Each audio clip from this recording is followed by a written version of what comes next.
Wow. Hey, Tom. It's Well, gotten a laugh a couple times now. So there's a Mexican supermarket out here in La Bonita, and there's a guy that goes, "Woo!" oh yeah, yeah. And when I was growing, I grew up in Southern California. There was a guy. I don't know what the heck the bike store was, but his thing was he would just go buy my Oh, bikes. I And remember. Yeah, yeah, yeah. I yeah, remember Tom's Bicycles or something that's like it, that. Tom's. Yeah, Yeah, that's buy it. my bikes, Buy my buy my bikes. bikes. Yeah, It's like this guy back in the early '90s, Matthew Lesko. He always wore this green outfit with the with question question marks. marks. Yep. Buy my book, you Yeah. get free money. Yeah. And it had all these government programs where if you qualified, it Right. doesn't say that Exactly. That's you crazy. were able to get $2,500 if you're a Yep. black man with no education trying to start a business. You get 2,500 Yeah. So $2,500. if you're not paying attention, people, Tom and I have dated ourselves a little bit by talking about commercials on the TV from God, those probably the early mid 90s. Oh Um, yes, I appreciate you being here with me, Tom. This is episode 3 of thank you. Networking with Nathaniel. I have the pleasure of say your last name, Fujii. It's like the Fujii. film, but with one more eye. Yeah, Fujii. Yeah. It's not difficult to say once you hear it, but when you're looking at it, yeah, you've probably heard some funny things. Um, Oh, very much. Tom is a new friend of mine. I have the pleasure of having in my community, in my network. I just want to start with kind of tell the people what you got going on in your life. Like I know you have a wife, Okay. I know you have some kids. Like what's Yeah. Tom's family look like? What's Well, your life look let's start off with I was born in 19. No, I'm not going to go there. I like? have two kids. I have a 4-year-old named Tristan and a 6-year-old daughter named Abigail. Mm, We call her Abby. And last Sunday, my wife and I celebrated our 7th wedding anniversary, yes. and we've been actually going on 8 years, but married for 7 years. So it's about a year in between. I live out in Las Vegas, Nevada, in the Northwest area, and uh, I like to ride and race sport bikes, and get my knee down on the ground, doing 80 to 100, whatever, doing that type of thing. I like doing things outdoors, traveling, and I love reading. I'm an avid reader, as you can't see in my Yeah. background. But yeah, so there's that, and basically what I do is I'm there to be a role model for my kids, Mm, and when I have time, I bring them into what I do in my business, so I don't leave them out I because love that. I don't want to ignore them when I need to work. So I let them come in and participate with whatever I need to do. So if I need to go look at a house and walk the property, I bring them with, and I explain what I'm looking at and what I'm writing down and everything like that. If I'm on a Zoom call, they'll come in and they're like, hi, wanting to Yeah. chat with everybody. So I just bring them up and let them introduce themselves, and let them go on their way. Yeah. And then at night they're playing, quiet. They'll be on their play phone. I'm in a meeting, daddy, Yeah, yeah. and doing that type of stuff. So during the day, I'm mostly a dad, and I play in real estate. I love I it. don't look at it as a job. I look at it as a fun thing to do. You Yeah. know, and that's a little bit about me in my background. Yeah, I that have a couple of history degrees where I learned how to talk to people and interview people and capture their life stories, from ranging from uh, flight surgeons that were stationed at the Tustin uh, Marine Corps Air Station at the now it's called the Orange County Great Park, yeah, yeah. um, and interviewing grassroots activists during the 80s that they were active during the 80s, seeking redress for their families during the Japanese American internment during World War II. Oh, right, yeah. So that's a little bit about myself Yeah. in a nutshell. Well, that's amazing. I love that you're a family man. You're putting that first, and you're also kind of bringing your kids under your wing to, you can't force them to follow in your footstep, but you're showing them like, No, hey, this is how you get things done, and this is how we do things here. And if they choose to follow, I mean, they've got 15 yeah, years more to it's, learn from you and yeah, just get a exactly. bunch of experience. Yeah, I have you can't see him over here, but my 2.5-year-old, I call him my little contractor buddy because he goes and walks properties with me as well. And he's a good Awesome. icebreaker, that's for Awesome, sure. dude. Yeah. Yeah, oh yeah, dude. Oh yeah. You mentioned that, you're playing in the game of real estate right now. What does the game kind of look like for you, Tom, when you are playing it? Okay. Well, currently I am focusing on short-term revenue building. Hmm. And I am first of all, I'm in the same community as yourself. I'm in the subto community with Pace Morby and everybody that we've become friends with and consider them as family members now. And I'm also an alpha elite gator. And what that does is I can help out with hard money loan products. Hmm. Um, and then I also help out investors with short term um, transactional funding, basically. Right. So if you need help with EMD, I can help you out with that. If you need a double close, that's a low funding double close that you need help with, I can more likely help you out with that.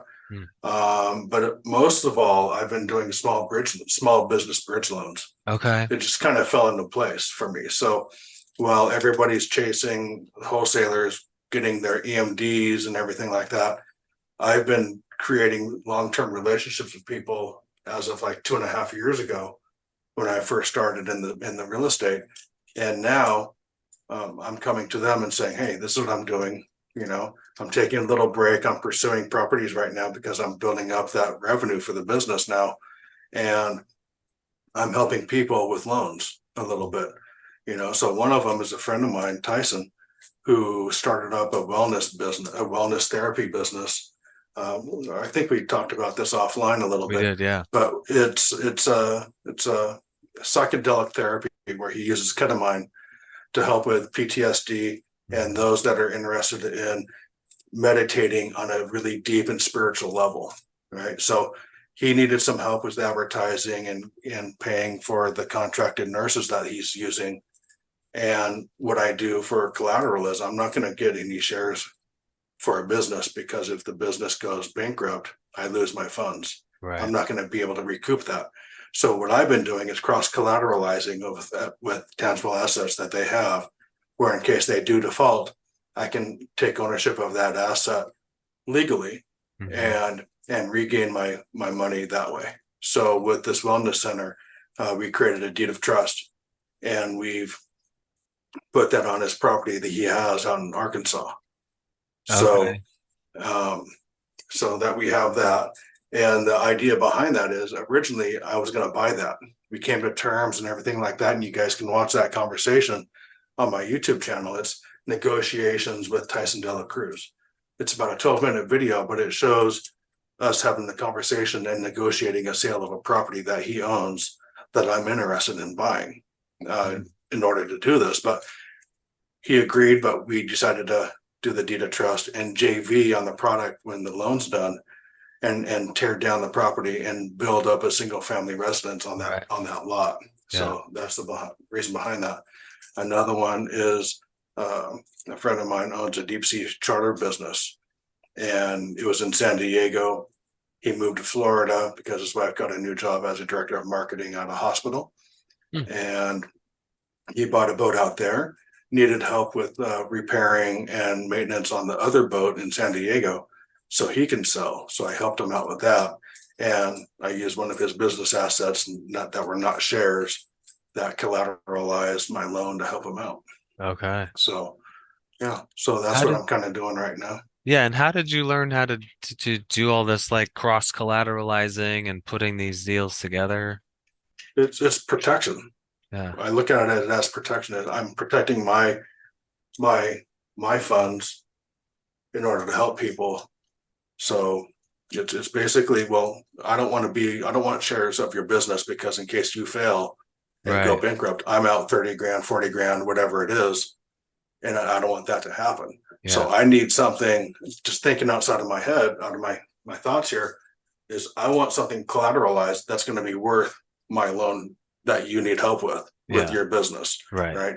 So that's why I'm cross collateralizing, because I don't want to be a shareholder of your business in Yeah. case something happens. Right. Right. So it's basically getting protection on something that's tangible where I can sell or keep and have that long-term positive inflow or whatever, Yeah, it's amazing. Like kind of thing. you have taken, it sounds like, some of the stuff that you've learned in the Gator program, and instead of zigging, like you said, with everybody else going and, hey, wholesalers, hey, you're zagging and finding other avenues that you can put your capital to use, and Yep. get returns on it. And like you're saying, Yep. protect your investment with real assets just in case something Exactly. goes wrong. Because and Yeah, you know, exactly. you want to keep those And friendships and relationships alive as well and keep it busy. exactly, Yeah. so I'm not really worried about the who I'm going to be dealing with EMD and if I'm going to get my money back or doing a PML or anything with someone that I don't know, Right. where it could be a bad character and they just ghost you Disappear. after they get the money, right? It's not Yeah. all about that. I know these people, they're well vetted, and I've gone fishing in San Diego with my buddy who we did a land development deal up in Oregon, Mm. and now we have some money on the books that he owes me still to go out on a deep sea fishing trip to raise private funds to do a land development out in Florida. So The snowball. so there's that. Yep, Yeah. exactly. The wellness center. We're using his property as collateral, but afterwards we're going to JV on a product or project of a tear down and building up on a brand new construction single family. Oh, So it's kind of in a way setting yourself up for equitable positions, yeah. I love that. right? So Well, I'm all about equitable positions. So I have a couple maybe more fun kind of questions just to get to okay, know your personality yeah, and yeah, you a little bit more. We yeah, talked about definitely. a couple of them. There was one you really wanted to talk about, so let's do that just for time constraint purposes. How do you want to be remembered when your time has come, Tom, and you leave this Uh, world? How do you want to be yeah. remembered? What kind of legacy do I, you want? I want to be remembered as someone that helps people and is an inspiration to those that find it. You know, I have a little mantra that I've uh, kind of told that kind of fits my personality and everything. And it's one of my friend named Dusty Stobbs. And it's my mantra is I'm a force of love and authenticity for all who need it. Mm, And that's what I'm trying to live by, right? Is having those wholehearted relationships, being an inspiration to those that need an uplifting, and just being a good friend for those that are willing to be friends. yeah, And that's what it's all about, is just being there for your friends wholeheartedly and having the courage to have those difficult conversations that will build that relationship and make it grow and things of that. So yeah, being authentic and being an inspiration to those is how I would like to be remembered by. that's awesome. I I can totally agree with that for sure. The more love we Well, have to spread in this world, the better, I think. And yeah, friends and strangers alike, like just be loving, be gentle, be kind. yeah, exactly. And don't Yeah. forget to smile. Yeah, exactly. I can't help it. You make it easy though too. Yeah, Yeah.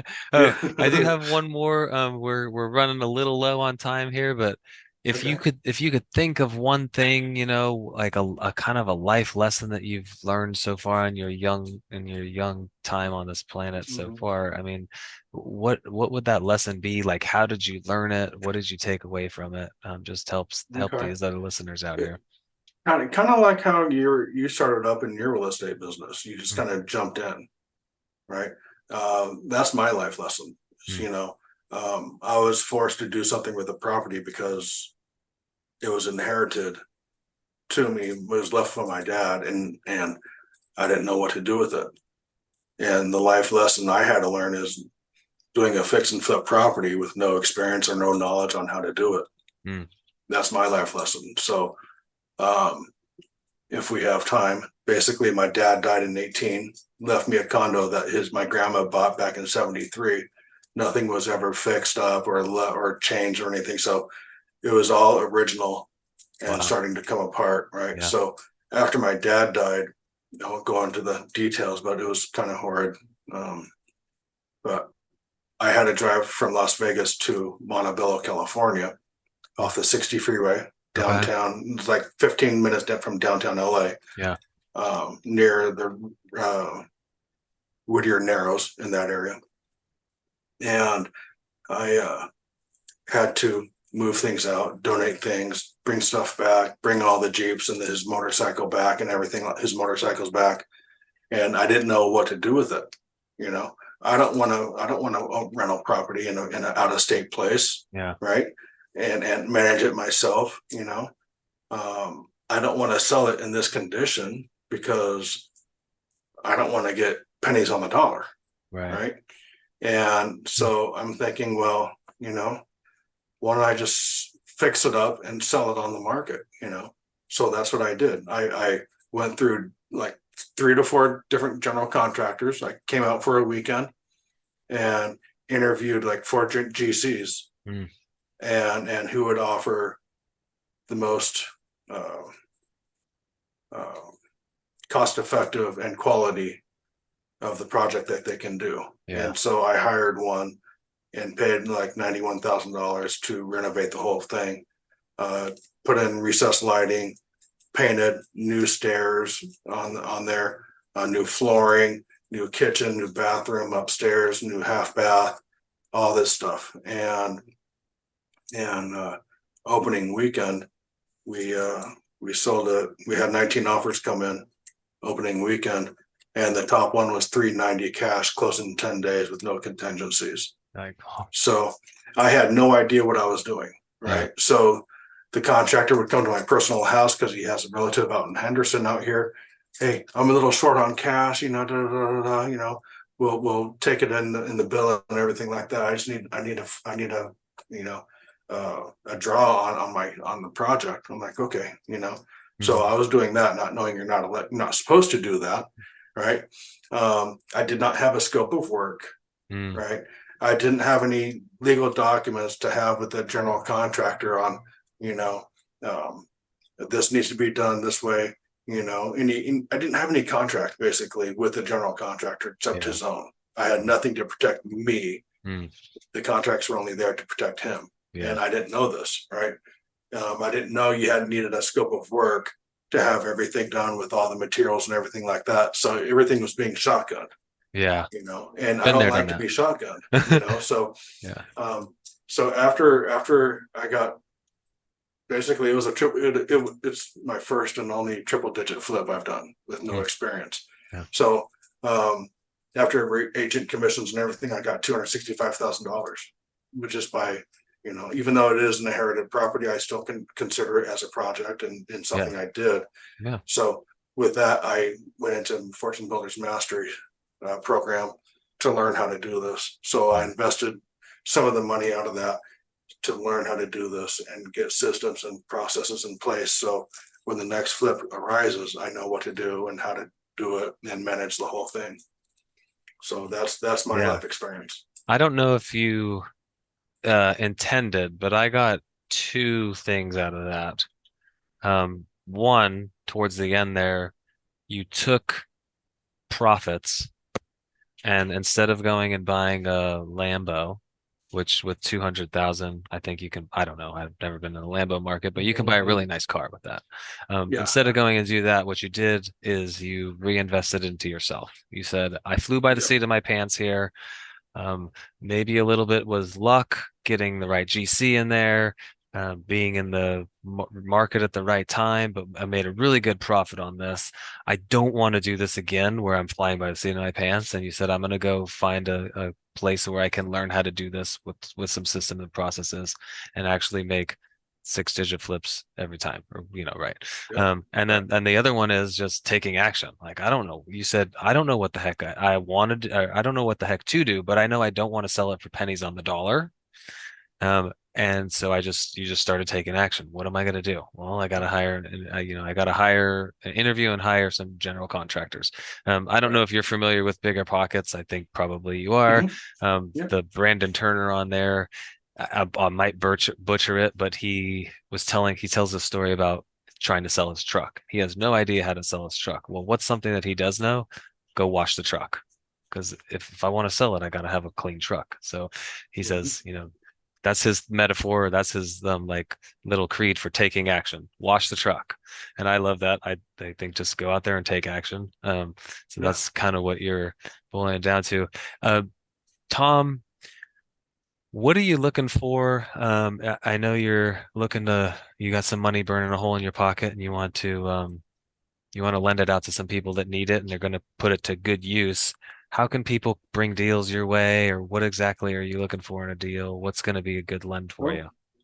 well, I have a, uh, a video on that I send out, and Awesome. it's my Gator buy box, Okay. and it's just like a 2 minute video explaining what I look for as a Gator uh, individual, someone that does short term lending transactions. But basically, I do short term right now, so nothing more than 30 days. And I can help out with EMD Okay. and double closes up to about 30,000 right now. Hmm. And if you are wholesaling a property and you need EMD, there's a few requirements for me to help you out. One is you need to have the buyer already locked in Mm. for the property to buy it. Two, we need to sit down and underwrite the deal so I know it's a good deal and it won't fall through. And third is you're gonna have to go through a TC that I already have arranged to help go through the transaction and make sure everything's all done. T's crossed, lower I's and J's are dotted, Awesome. everything like that in Yeah. order for me to help out. I will not wire anything to a private account when it comes to real estate. It'll Yeah. go through attorney's office that is in an attorney state, or to a title company, Yeah. escrow agent to Amazing. there. Um, right now, I'm holding off on small business bridge loans, Okay. and because I have a couple of them out there right now in Good stuff. progress. Yep. So, but I do small business bridge loans if you need help up to about 30 grand. And that's a whole different requirement there. So that deserves a call in to Yeah. discuss further. but Definitely. Yeah. yeah, the number right right Yeah. here, right there. That's my business line. So give Okay. me a call anytime. Yep. I can get text messages there, but you can also find me on Facebook with Thomas Fujii. Hmm. I'm also on Instagram, Thomas Fujii1. My YouTube is at Thomas Fujii 9936. Um, yeah, And I'll put that's links to all basically that it. stuff in the descriptions to make it easier to just click on. Okay, all right, And if cool, you don't, awesome. if I don't have your buy box video, but you can send that to me and I'll put that in the description as well, just to make Cool. things easier for anybody who wants to wants to find you and do some business with you. Just make Cool. it easier just to click. Oh, Yeah, it yeah, was a yeah. pleasure, Tom. Well, awesome, I Nathaniel, enjoyed and meeting you offline and online now, and I know we're gonna have a long relationship together in and yeah, outside of real definitely. estate. I Yeah. appreciate you, brother. Well, first of all, I want to say thank you for allowing me to participate on your podcast. So Yeah, thank you so much. It's an honor and a privilege. And awesome. Yeah. I'm yeah, right looking back forward at you. to a longer conversation when we have time. Absolutely. Well, it was a pleasure, Tom. I'll let you get to it. Get those little kids hanging out with you. We'll talk soon, brother. All right, we'll talk soon. Yep.